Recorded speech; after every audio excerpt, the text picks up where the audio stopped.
우리들에게 주시는 하나님 말씀은 요한복음 14장 1절부터 7절까지 말씀입니다.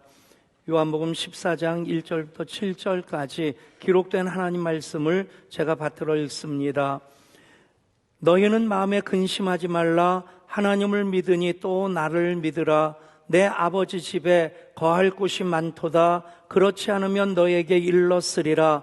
내가 너희를 위하여 거처를 예비하러 가노니 가서 너희를 위하여 거처를 예비하면 내가 다시 와서 너희를 내게로 영접하여 나 있는 곳에 너희도 있게 하리라.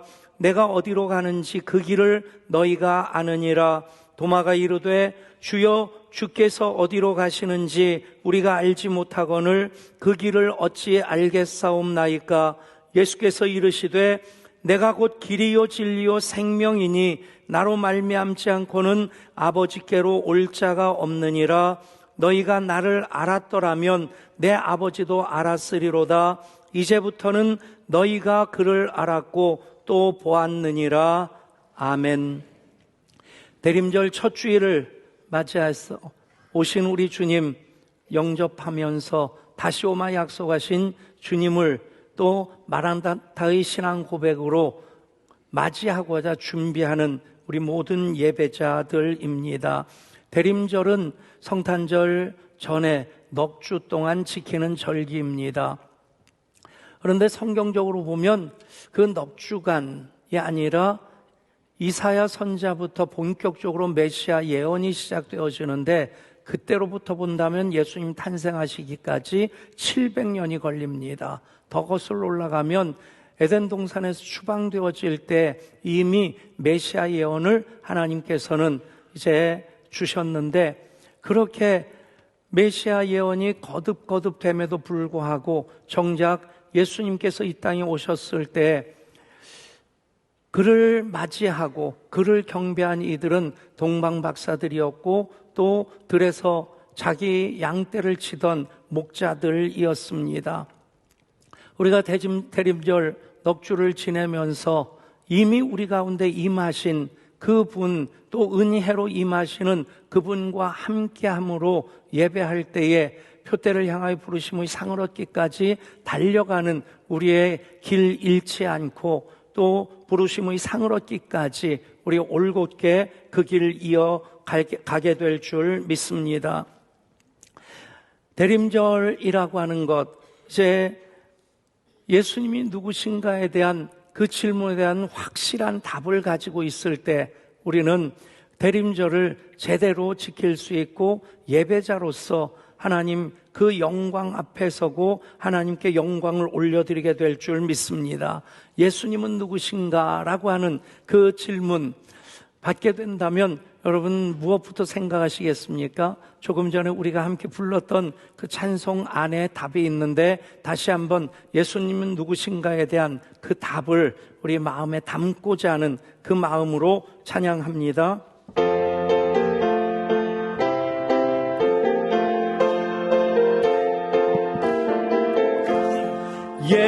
예수님은 누구신가? 우는 자의 위로와 없는 자의 풍성이며 전한 자의 높음과 잡힌 자의 노임되고 우리 기쁨 되시네.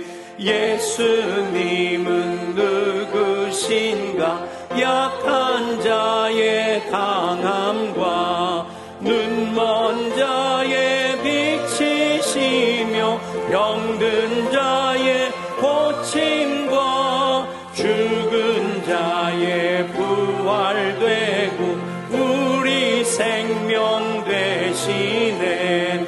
예수님은 누구신가? 추한 자의 정함과 죽을 자의 생명이며 죄인들의 중보와 멸망자의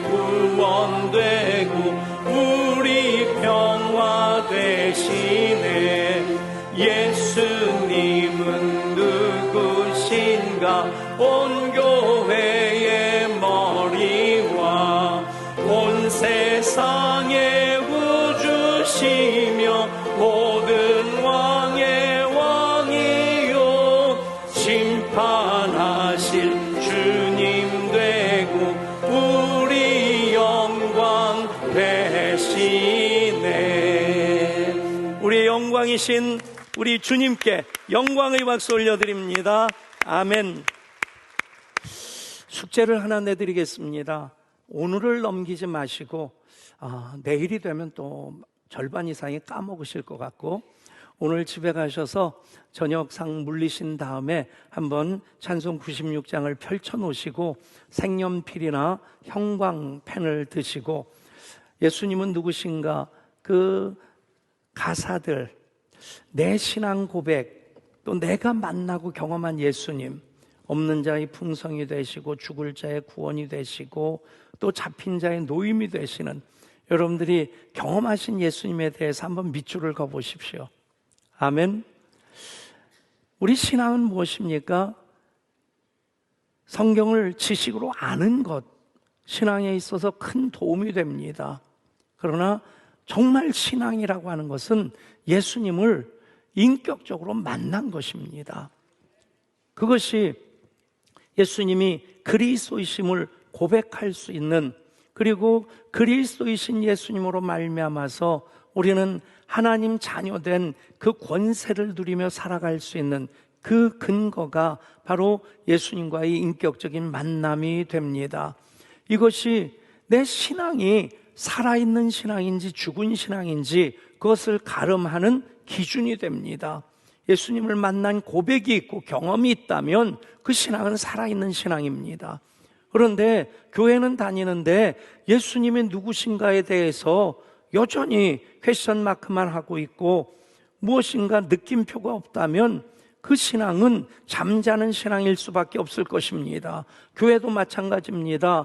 예수님이 누구신가에 대한 신앙 고백으로 교회를 세워나간다면 모퉁이 돌이 되시는 예수님으로 말미암아 우리가 함께 지체가 되고 함께 상속자가 되고 함께 주님 몸된 교회를 세워가는 그 역할을 기쁨으로 감사함으로 이어갈 수 있게 될 것입니다. 그런데 예수님이 누구신가에 대한 답이 없다면 아무리 큰 건물을 지었다 할지라도 교회일 수 없습니다. 아무리 많은 회중들이 모인다 할지라도 그 교회는 건강한 교회일 수 없습니다. 이단 집단들 정말 새를 과시하느라고 종합운동장에 수만 명이 모이기도 합니다.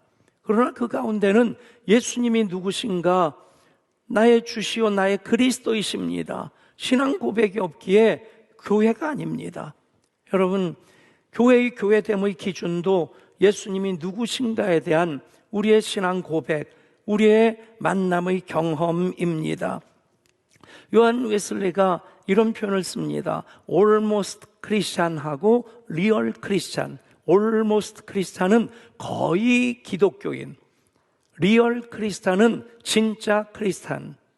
여러분, 어떤 차이겠습니까? 예수님은 누구신가에 대한 신앙 고백이 있고 그렇게 예배자로 살아가는 사람들은 리얼 크리스찬입니다. 그런데 많이 알기는 아는데 오래 교회 생활은 했는데 그 진정한 신앙 고백, 예수님이 누구신가에 대한 내 신앙 고백, 그런 어떤 경험이 없다면 그것은 여전히 almost Christian, 거의 기독교인이라고 할 수 있지만 완전한 기독교인에 못 미치는 그 단계일 수밖에 없을 것입니다. 예수님은 누구신가에 대해서 찬송 96장도 1절부터 4절까지 쭉 나열하고 있습니다. 그냥 열거된 것만이 아니라 신앙 고백의 총집합이라고 생각합니다. 성경도 마찬가지입니다. 창세기부터 요한계시록까지 모든 성경의 내용이 예수님에게 집중되어져서 예수님에 대한 예언과 또 성취되어진 예수님을 통해서 이루어지는 하나님 나라의 역사를 성경은 기록하고 있습니다. 예수님 만왕의 왕이시고 만주의 주이십니다. 다윗의 자손입니다. 그런 모든 예수님에 대한 고백들 성경에 가득 차 있는데 그 중에 정말 중요한 것이 예수님께서 스스로 당신 자신에 대해서 선언적으로 선포하신 말씀들입니다. 그것이 요한복음에 7번 나옵니다. 나는 무엇이다. 요한복음 6장에서 나는 생명의 떡이다. 8장 나는 세상의 빛이다. 10장 나는 양의 문이다. 나는 선한 목자다. 11장 나는 부활이요 생명이다. 14장 나는 길이요 진리요 생명이다. 그리고 15장에서 나는 포도나무다. 7번 나는 무엇이다 라고 하는 예수님께서 직접 자기 선언을 하셨기 때문에 굉장히 중요한 의미를 담고 있는 내용들입니다. 그런데 이 내용을 정확하게 제대로 이해하기 위해서는 이 말씀이 어떤 의미로서 선포되어져 있는지 하는 것부터 알아야 됩니다. 하나님께서 스스로 당신의 이름을 계시하실 때 나는 스스로 있는 자다. 이제 호렙산 위에 불떨기나무 불꽃 가운데서 모세를 만나시면서 나를 만난 당신을 내가 이스라엘 백성에게 무엇이라고 누구라고 전해야 됩니까? 라고 할 때 나는 스스로 있는 자다. 그렇게 말씀하십니다. 나는 스스로 있는 자다. 나는 나다라는 뜻입니다. 영어 성경을 보면 I am who I am. 나는 나다. 그렇게 표현을 하시고 그 히브리어로 되어 있는 것은 예흐에 아쉐르 예흐에라고 하는 그런 표현입니다. 나는 나다. 나는 스스로 있는 자다. 그런데 예흐에 아쉐르 예흐에라고 하는 이 히브리어를 헬라어로 번역을 하게 되면 구약 성경이 히브리어로 기록된 성경입니다. 물론 다니엘서라든가 몇 부분은 아람어로 된 부분도 있습니다만 거의 대부분이 히브리어로 되어 있고 그것이 이제 기원전 언젠지 아무튼 그때 헬라어로 번역이 되어지게 됩니다. 그 당시에 공용어가 헬라어이기 때문에 헬라어로 처음 번역된 그 성경을 70명의 성경학자들이 번역했다 해서 70인역 셉투아진트라고 하는데 그 70인역으로 히브리어를 헬라어로 번역합니다. 구약 성경만을. 그런데 이 히브리어 예흐에 아쉐르 예흐에 나는 스스로 있는 자다 라고 하는 것을 번역한 헬라어가 무엇이냐면 에고 에임입니다. 에고 에임이 I am이라는 뜻입니다. 나는 나다라는 뜻입니다. 그러니까 예수님께서 여기서 하시는 말씀이 무엇이냐면 에고 에임이 그러면서 이 말씀이 시작됩니다.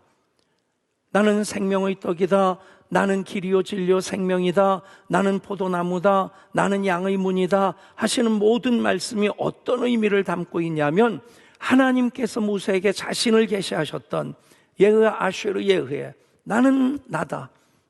여러분 하나님을 누구와 비교할 수 있겠습니까? 여러분 하나님은 지존자이십니다. 스스로 계신 분. 그 하나님 스스로 나는 나다 예흐에 아쉐르 예흐에라고 말씀하시는데 그것이 이제 머리 글자를 따서 하나님의 이름 계시된 이름을 여호와 야훼라고 하는 것입니다. 여러분 이 얘기는 무슨 얘기냐면 예수님께서는 당신이 하나님의 아들로서 메시아 그리스도로서 나는 생명의 떡이다. 나는 양의 문이다. 나는 길이요 진리요 생명이다. 그렇게 말씀하시는 것입니다. 여러분 그렇게 예수님을 길로 진리로 생명으로 만날 때 나로 말미암지 않고는 아버지께로 올 자가 없느니라.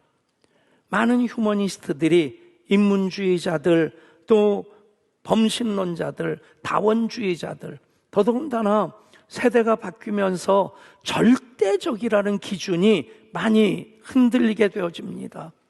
예를 들어서 제가 중고등학교 시절에 전기가 통하는 물질은 전도체라고 배웠고 전기가 통하지 않는 것은 그 부도체 그렇게 배웠습니다. 그러니까 세상의 모든 물질은 전기가 통하는 물질하고 통하지 않는 것 그 두 가지로 배운 거예요. 그런데 어느 날부터 반도체라는 말들이 들려지기 시작했어요. 처음에는 이 반도체를 이해하는데 지금은 모든 사람들이 반도체 아주 당연하게 생각을 합니다. 근데 처음 반도체가 만들어졌을 때 반도체라는 말이 뉴스에 나올 때 저는 그걸 이해하기 굉장히 어려웠어요.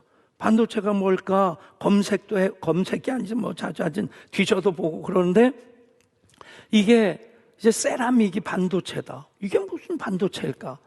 여러분, 모든 절대라고 하는 기준이 많이 무너지고 상대화되어지는 그런 시대에 살고 있기 때문에 이 부분에 대해서도 많은 사람들이 많이 불편해하기도 하고 또 시비를 걸기도 합니다. 그러나 성경은 이 부분에 있어서 단 0.01%도 양보하지 않습니다. 내가 곧 길이요 진리요 생명이니 나로 말미암지 않고는 아버지께로 올 자가 없느니라. 천하 만민 중에 구원을 받을 만한 다른 이름을 천하 인간에게 하나님이 주신 적이 없다.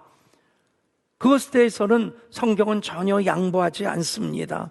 여러분, 지식을 얻기 위해서는 또 군대 입대하기 위해서는 나름대로 그 과정을 거쳐야 됩니다. 그런데 아버지 하나님을 만나기 위해서, 아버지 하나님께 나아가기 위해서, 그리고 영원히 하나님 자녀로서 천국에 들어가 살기 위해서는 딱 한 가지입니다. 내가 곧 길이요 진리요 생명이니 나로 말미암지 않고는 아버지께로 올 자가 없느니라. 아멘. 우리는 그 믿음을 내 신앙으로 고백하면서 이 시간 예배하고 있습니다. 예수님, 내가 곧 길이요 라고 말씀하십니다. 우리 성경으로는 내가 곧 길이요 진리요 생명이니 라고 되어 있는데 헬라어나 영어 성경으로 보면 거기에 정관사가 붙습니다. 즉 많은 길들 중에 한 길이 아니라 유일한 길이라고 하는 것입니다. 어떤 길입니까? 아버지께로 나아가는, 아버지를 만나는 그 유일한 길이 바로 예수님이십니다. 길이라고 하는 것은 여러 가지 의미와 용도가 있습니다. 첫 번째, 길이라고 하는 것은 연결되어지는 것이죠. 길이 없이는 내가 목표하는 곳으로 갈 수 없습니다. 바다에는 바닷길이 있고요, 공중에는 또 그 비행기들이 다니는 그런 노선이, 하늘길이 있습니다. 땅에도 길이 있어서 그 길을 통해 나아갈 때 내가 목적지까지 갈 수 있습니다. 길이 연결된다는 의미가 있고 연결되어지기 때문에 소통을 하게 됩니다. 그래서 소통의 결과로서 화해가 되어지는 그 길이 예수님이 되어지실 때 예수님이 길이시기 때문에 하나님과 연결이 되고 하나님과 소통이 되어지고 하나님과 화해할 수 있는 그런 하나님 자녀의 삶을 살게 되는 것입니다.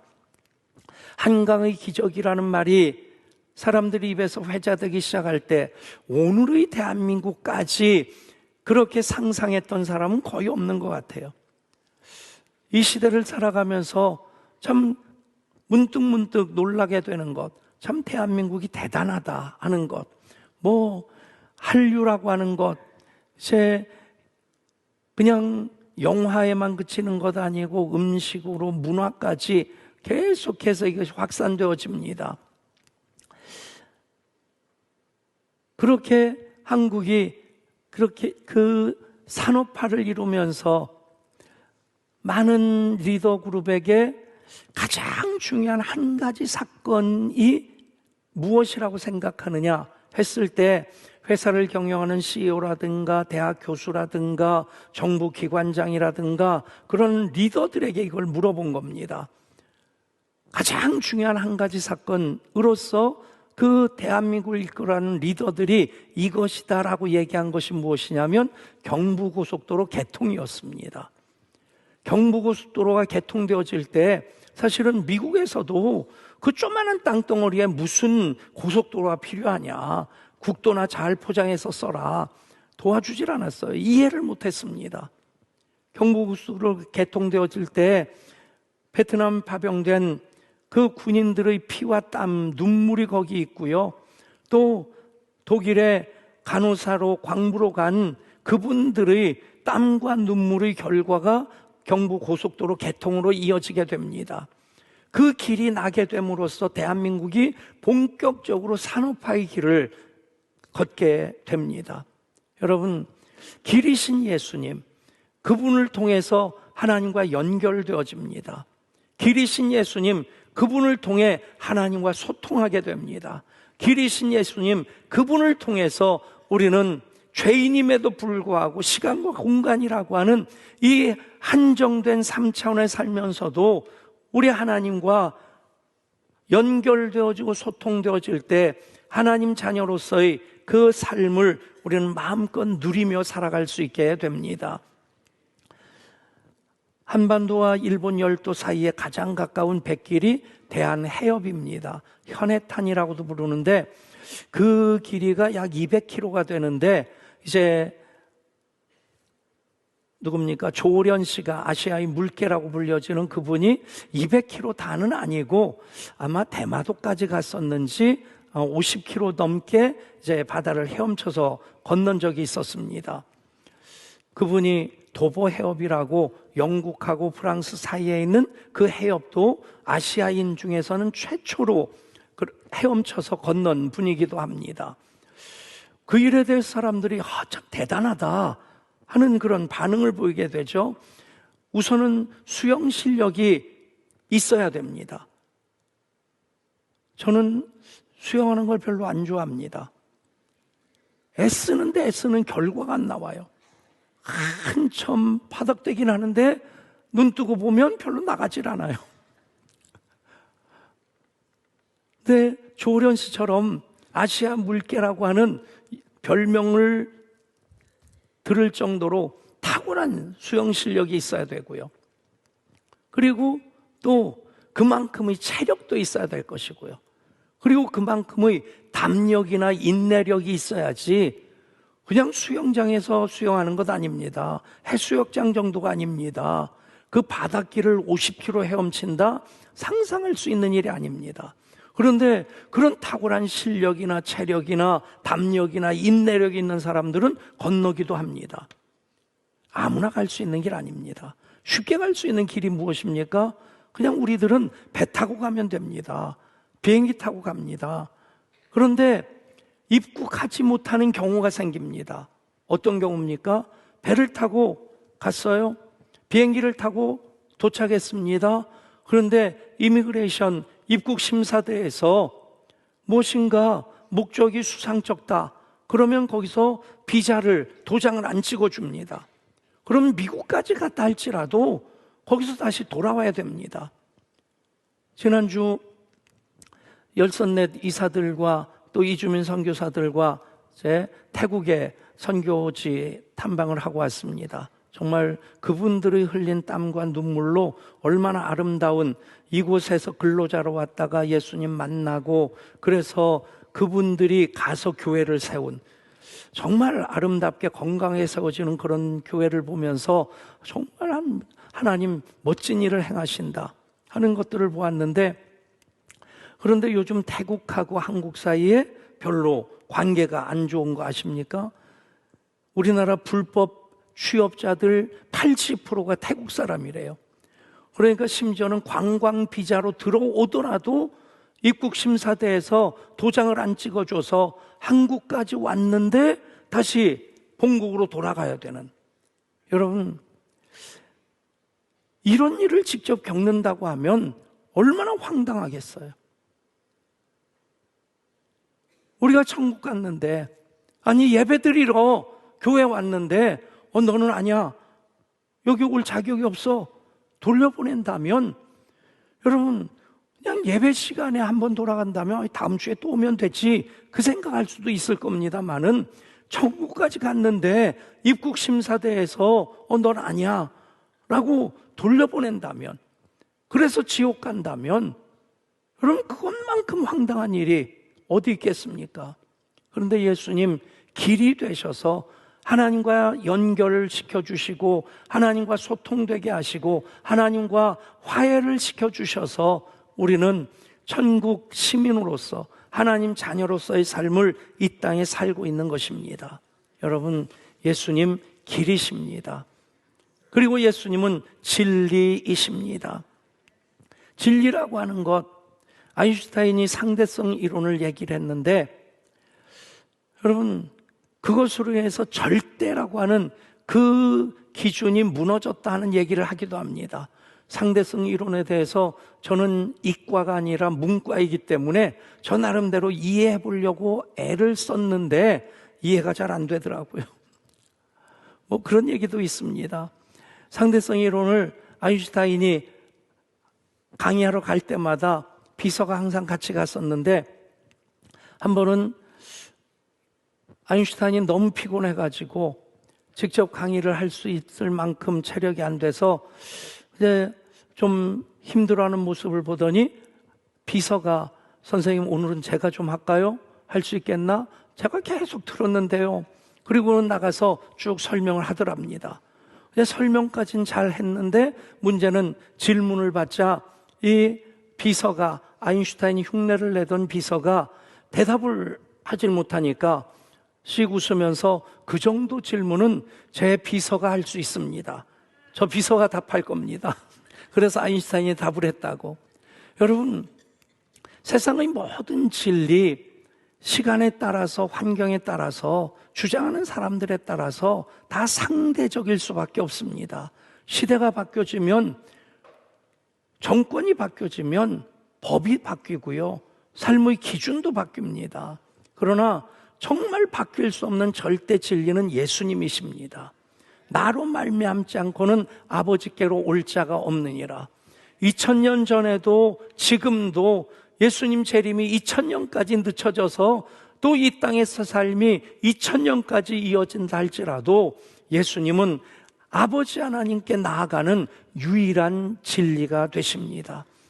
유일한 길이기 때문에 그분이 유일한 진리가 되는 것, 모든 진리는 상대적인데 예수님만이 진리시라는 것입니다. 그래서 예수님 이렇게 말씀하십니다. 진리를 알지니 진리가 너희를 자유롭게 하리라. 진리이신 예수님을 만나게 되면 세상적으로 우리가 어떤 학위를 갖고 있지 않다 할지라도 구원의 가장 확실한 진리를 소유한 자가 됩니다. 빌라도가 예수님을 신문할 때 재판하면서 진리가 무엇이냐? 진리이신 예수님이 앞에 계신데, 그런데 고개를 갸웃거립니다. 진리를 알지 못하게 되면 예수님을 십자가에 못 박도록 내어드리는 그런 엄청난 실수를 하게 되고, 지금까지 제가 상상할 때 그런 상상이 되곤 합니다. 사도신경 고백할 때마다 본디오 빌라도에게 그 얘기가 빠지질 않습니다. 빌라도가 천국에 있을 것 같진 않아요. 또 나중에 빌라도의 고백이라고 하는 그런 문서가 나중에 만들어진 것 같은데, 그것대로 본다면 빌라도도 회개하고 구원받을 수 있었겠다 하는 생각도 듭니다만은, 천국에서든지 지옥에서든지 본디오 빌라도에게 사도신경을 고백할 때마다 얼마나 많이 괴롭겠나. 여러분, 세상 우리를 슬프게 하는 일들 많습니다. 우리를 화나게 하는 일도 많습니다. 우리를 억울하게 하는 일도 많습니다. 그러나 진리를 알게 되면 그 진리로 인해서 우리는 자유한 삶을 살 수 있게 됩니다.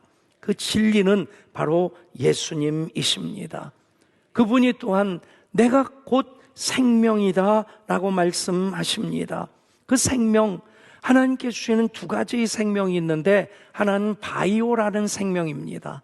바이오라는 생명은 내가 지금 숨쉬고 밥을 먹을 수 있고 움직일 수 있는 그런 어떤 활동할 수 있는 근거가 되는, 살아갈 수 있는 근거가 되는 그 생명을 바이오라고 얘기를 합니다. 과학의 분야 속에서 바이오 테크놀로지 등등 해서 이 생명과학 얼마나 많은 영역으로 확대되는지 모릅니다. 이 부분도 계속 개선되어질 때 어떤 질병들, 이제는 뭐 여러 가지 불치병들, 심지어는 암도 말기라는 표현을 쓰지 않고 암사기라고 하고, 암도 불치병이라고 얘기하지 않고 난치병이라고 얘기하는 그 이유들은 바이오 분야에서 많은 개가를 이루었기 때문입니다. 그런데 이 생명만 하나님 주신 것이 아닙니다.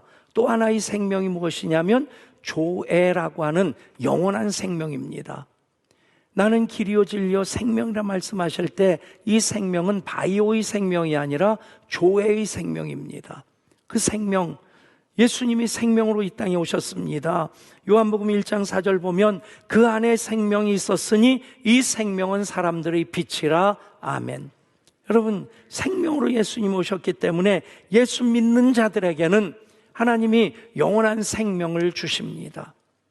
길이요 진리요 생명이신 예수 그리스도이십니다.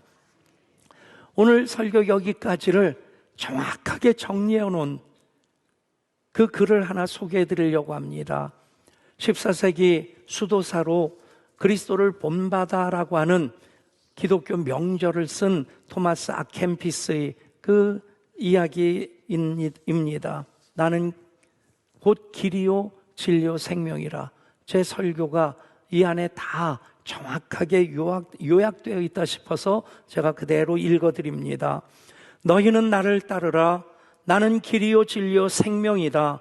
길 없이는 갈 수 없고 진리 없이는 알 수 없으며 생명 없이는 살 수 없다. 나는 너희가 따라야 할 길이고 너희가 믿어야 할 진리이며 너희가 바라야 할 생명이다. 나는 거부할 수 없는 길이고 잘못될 수 없는 진리이며 영원한 생명이다. 나는 가장 곧바른 길이고 절대적 진리이며 참된 삶, 복된 삶, 창조되지 않은 생명이다. 아멘. 여러분, 그대로 담아두시면 좋겠습니다. 택시를 타고 한참을 달리던 손님이 택시기사에게 물었습니다. 기사 양반, 아까 내가 어디로 가자고 했지요? 그러자 택시기사가 화들짝 놀라 뒤를 돌아보면서 이렇게 말합니다. 아니 손님, 언제 거기 타셨습니까? 여러분, 웃자고 하는 얘기인데 목표 없이 목적 없이 살다 보면 이런 일들이 현실이 될 수 있겠다. 많은 사람들이 잘 살고자 했습니다. 제대로 살고자 했습니다. 그런데 진짜 잘 사는 것, 진짜 제대로 사는 것은 예수 믿고 예수 안에서 사는 것입니다. 그분이 길이요 진리요 생명이기 때문입니다. 그분이 나의 주, 나의 하나님이십니다. 대림절 세 가지 의미가 있습니다. 삼중적인 의미, 그 첫 번째는 역사적으로 오신 그리스도를 예배하는, 그리고 두 번째는 다시 오마 약속하신 이제 최종적인 오심을 기다리는, 그리고 그 사이 시간을 우리는 은혜로 오신 예수님을 예배함으로 함께하는 그런 세 가지의 의미가 대림절에는 담겨져 있습니다. 그분을 길과 진리와 생명으로 만날 때 우리는 이미 2000년 전에 오신 그분, 다시 오마 약속하신 그 사이 시간을, 이 시간 은혜로 우리 가운데 오신 그 오심 가운데서 예배자로 그분과의 동행을 이어갈 수 있게 됩니다. 그것으로 더 기뻐하시고 더 풍성한 은혜 누리시는 우리 모든 예양의 예배자 되시기를 주님 이름으로 축복합니다. 대림절 첫째 주일, 이 땅에 오신 예수님, 다시 오마 약속하신 그 재림의 예수님, 그 사이 시간에 우리는 그리스도의 은혜로운 오심으로 기뻐하며 예배합니다. 예수님은 누구신가의 그 답으로 이제는 그분을 예배할 때에 길이요 진리요 생명으로 그분을 만나서 예배자로서, 하나님 자녀로서 이 땅에서 임마누엘 하나님과의 동행을 아름답게 이어가게 하여 주시옵소서. 우리 주 예수 그리스도 이름으로 간절히 기도드리옵나이다. 아멘.